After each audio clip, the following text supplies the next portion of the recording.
the aftermath of the brutal drought that devastated American farms last summer is still being felt.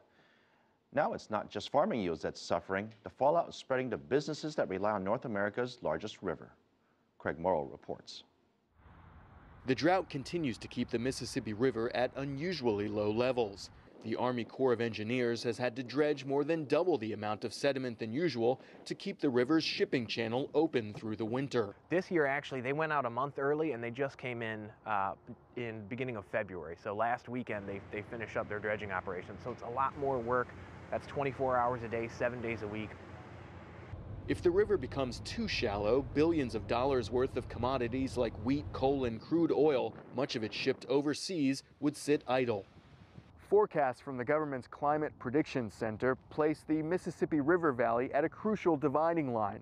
The states to the west of here are expected to experience persistent or even intensified drought conditions over the coming weeks and months, while states and areas to the east of here are expected to see improvement in precipitation.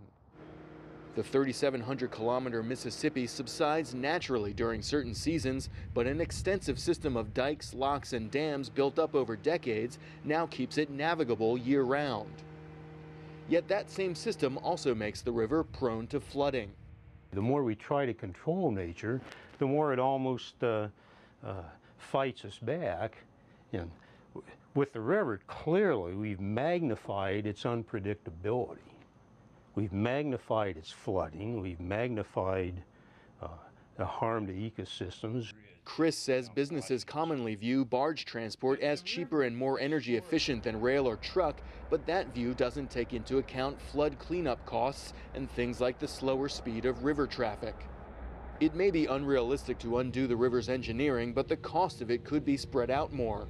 Barges pay nothing in tolls or other fees to use government-subsidized locks, one factor that helps keep their costs down compared to truck and rail. Craig Mauro, CCTV, St. Louis.